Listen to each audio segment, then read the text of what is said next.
ब्राह्मण है, जो जहाँ पर मंदिर में है, तो आप मंदिर में है, आपका कार्य है गौ सेवा करना, मंदिर की पूजा करना, ठीक ना। आप अपने इस दायित्व को पूरी तरीके से निभा रहे हैं। लेकिन हमारी एक दायित्व और जो हम भूल चुके हैं, हमारी दायित्व थी समाज को सुधारने में। राजपुरोहित होते थे, कुल गुरु होते थे, क्यों होते थे इसको कोई जाना नहीं। केवल कुल गुरु लोग जानते हैं कि आते हैं, कथा कहते हैं, दक्षिणा लेते हैं, लिख चले जाते नहीं। कुल गुरु का दायित्व है, जो हमारे राजपुरोहित हैं उनका दायित्व है कि हमारे समाज में जो घटनाएं हो रही हैं उस पर ध्यान देना और उसको सुधारने के लिए सोचना, जो पहले के राजा के पुरोहित करते थे। हमें आपको कुछ नहीं करना है। जो 5 से 10 साल के बच्चे हैं, मैं आपको इस बात को इसलिए बताया कि आप अध्ययन करके आए, कि जो नए बच्चे आते हैं उनको सिखाने में बड़ी मेहनत होती है, संस्कार उनके अंदर नहीं होता है, क्योंकि ऐसे घर से आए रहते तो वहाँ संस्कार तो है ही नहीं। सही बात है, क्योंकि खुद मेरे बड़ी भैया 16 वर्ष के बाद पता अध्ययन किया नहीं। मैं तो छोटा था, मैं 11 वर्ष आपका परिवार संस्कारी था तो आपको वेद में डाला। जो परिवार संस्कारहीन हो चुका है, जो आज के जमाने में घटनाएं घट रही हैं, माँ बाप को घर से बाहर निकाल दे रहे हैं, या तो बच्चे डांट फटकार दीजिए तो घर छोड़ के भाग जा रहे हैं। उनको एक उम्र का इंतजार रहता है कि हम 21 साल हुए तो इसके बाद हमारी, उनके दिमाग में बैठा है। कभी आप ध्यान देते होंगे तो अपने माँ बाप से बोल देते हैं, पश्चिमी हवा चल रही है, उल्टा हो गया ना, हवा यहाँ की याद कर लेना, ठीक ना, और मंत्रों को जीना, दोनों में अंतर है ना। उसका तो सारा केवल कारण क्या है कि संस्कार नहीं। अगर उनके अंदर संस्कार होता तो ये बात तो करते ही नहीं। अभी आप दोनों भाई हैं, आपका आजीवन ऐसे ही चलेगा, कितना भी लड़ाई हो जाए, कितना भी आप दोनों अलग हो जाइए, लेकिन दोनों का संस्कार एक दूसरे से मिलाता रहेगा। वो आपके बच्चों में भी आ जाएगा, वो आपके पिताजी में और दादाजी में। तो हम उस संस्कार को अगर दूसरों में भी ट्रांसफ़र कर दें, आप पहले से तो वेद पढ़े नहीं थे, वेद आपको पढ़ाया गया तो पढ़े, तो अगर हम संस्कार तो किसी को भी दे सकते हैं, चाहे वो किसी जात का हो, किसी वर्ण का हो, किसी धर्म का हो। संस्कार ही नहीं कहता कि हम ग्रहण नहीं करेंगे। तो आप उस संस्कार को उस बच्चों में, आप एक तो बहुत अच्छे जगह पे हैं, विराजमान हैं मंदिर पर, आप रविवार के दिन छोटे छोटे बच्चों को, बड़े को बुलाइएगा तो नहीं होगा। इस बात को ध्यान दीजिएगा कि जब बड़ों को बुलाएंगे तो नहीं, छोटे छोटे बच्चों को, 10 साल से कम आयु के बच्चों को आप बुलाइए, उनको प्रसाद के रूप में, आइए आज आपको प्रसाद देंगे, और उनको एक संस्कार दीजिए कि आप अपने माँ बाप की पैर छूइए, दादा दादी का पैर छूइए। एक रिश्ते को जो आप कर रहे हैं, जो आपको पता है, बताने की आपको आवश्यकता नहीं है, तो थोड़ा सा अगर ये करते हैं, हमारे संकल्प में आप सहयोगी होंगे और हम आपके साथ हमेशा जुड़े। जरूर अभी मुझे बोलने की आवश्यकता नहीं, बड़ी बात तो नहीं बोलना। भगवान के आशीर्वाद से दोनों भाई का प्रेम देख के हमारे जो समाज है, जो बस्ती है, हमारे जगह करे सा है, बीच में धोती पहनना छोड़ दिए थे। अब आपको देख के ही पहन रहे हैं, हमारे को देख के पहन रहे हैं, मॉडर्न जमाने, कंप्यूटर के जमाने में। हाँ, ये संस्कार आप उनके अंदर थोड़ा सा चल रहा है, हाँ चल रहा है, फैल रहा है। अब हम लोग बाहर का कहीं खाते पीते नहीं है, अन्य ग्रहण भी डालेंगे ना। नहीं सही बात है। तो हम लोग का देखिए बहुत मंदिर वाले सुधर गए, मतलब वो हिसाब से बाहर का भोजन हर कोई पानी ग्रहण नहीं करते, सिर्फ ब्राह्मण के घर में।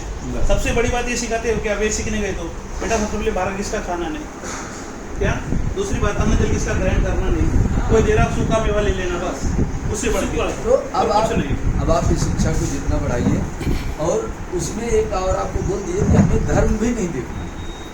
लेकिन धर्म उसका रीजन क्या है कि जो अदर धर्म वाले हैं, वो भी एक कारण बता देते हैं, जो हमारे एक वर्ण है, जो एक जाति है, जो जिसको हम बहिष्कृत करते हैं, उन जातियों को, चाहे वो हिंदू धर्म का ही है, उनको फिर दूसरे लोग डाइवर्ट करके दूसरी जगह ले जाते हैं।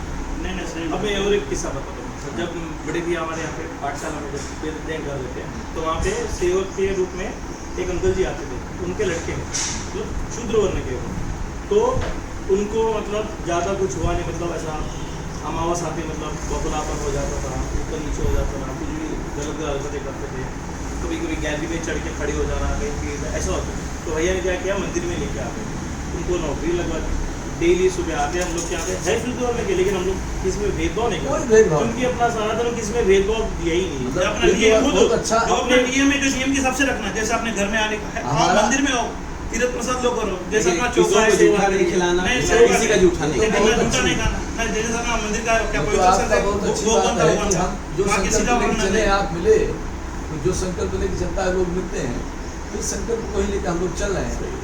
जो जहाँ पर मिल रहा है उसको बांट रहे हैं, इसमें तो कुछ देना है तो कुछ लेना है। नहीं, सही बात है भाई, कोई खाली धन बताना नहीं। है, समझाना है, बस कर दो। देखिए वृक्ष छाया देता है, वही। वृक्ष छाया देते समय कभी ये नहीं देखता है नहीं, सही बात है, है फूल ना, नहीं क्या कि है, नीचे नीचे मेरे वर्णन कौन कर ले रहा है, नदियाँ हमारी बह रही हैं, नहीं, सही बात। जिसको प्यास लगे जितना लगे ले लो, जितना सही। उपयोग कर सकते हो कर लो।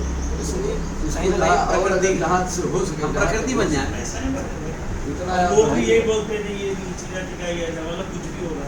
विष्णु भगवान ने शूद्रों को अपने चरणों में स्थान दिया था। ब्राह्मण क्या करता, भगवान के पहले तो पूछता है। अब आप विष्णु समझिए, भगवान बस का बहुत मतलब अच्छा ज्ञान आपने स्थान दिया का- है कि यानी हम तो सही है की नहीं पूजा कर रहे हैं। लोग सही मतलब बात वहाँ है पर भाई। सोचते हमारे नहीं। पूरे जाए। शरीर में चारों चारों वर्ण वर्ण उपस्थित सही बात हैं, है, मस्तक क्या मतलब ब्राह्मण चारों है। वर्ण उपस्थित है हमारे अब शरीर में। अब इतना ज्ञान है तो आप अच्छी बात है कि आप लोगों को ज्यादा मस्तक है अपना लेकिन ब्राह्मण हमारा जो धर्म पूजा है, क्षत्रिय, पेट और क्या है, शरीर का वैश्य है, पाँव शूद्र है। बिल्कुल, तो ज्ञान दे भेद ना करे देखिए, किसी से। और ये सनातन धर्म जहाँ सबसे पहले जाएगा। क्या है, गुरु का क्या गुरु की पसीसी के जैसा पाँव झुका था, कहाँ झुका था, शूद्र के चरणों में, चरण क्या बात है, शूद्र है। और क्या दीपक बात जहाँ है? जाएगा वहाँ प्रकाश सही करेगा। सही बात है। तो आप लोग दीपक हैं, और हमें नहीं कह रहे कि आप किसी बस्ती की बात करें, हम हैदराबाद की बात कर रहे हैं, ठीक ना। इसको जहाँ तक हो सके जो आपके मंदिर में परिचित हैं, जो जहाँ पर जो सोसाइटी के लोग हैं, जो हर बच्चे तो आपके पास आएंगे नहीं। सही। मेरा ये कहना है कि हम अपने को जितना फैला सकते हैं। हाँ फैला सकते उसमें छोटा सा अपन प्रयास कर सकते हैं कि जैसे हमारे हैदराबाद में जितने भी शिष्य लोग हैं, आपके यजमान हैं, उन यजमानों के पास में जो लोग ऐसे हैं, आपको पता है कि कौन लोग हमारी बात को समझने वाले हैं, कौन नहीं समझने वाले। तो जो समझने वाले हैं उनसे पहले बोलना, जो नहीं समझने वाले उनसे भी बोलना तो है कि भाई हम लोग एक प्रयास कर रहे हैं।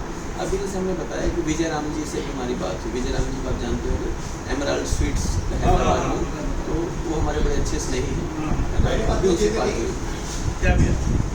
पहला तो बड़े देते तो हाँ हाँ हाँ, तो अभी उनको मैंने बोला, क्योंकि वो इस फील्ड पर ही काम कर रहे हैं, हाँ, हाँ। है ना, प्रकृति पर उनका काम है, संस्कारों पर काम कर ही रहे हैं। तो उनको मैंने कहा कि आप थोड़ा एक जिम्मेदारी लेकर के बढ़िया तरीके से, और पूरे हैदराबाद को देखिए, परिवर्तन एक पेड़ में पहले एक पत्ती आती है, सही बात है। और धीरे धीरे धीरे वो पूरे वृक्ष बन जाता है। छाया देने वाला हो जाता है। एक पत्ती से शुरुआत होती है।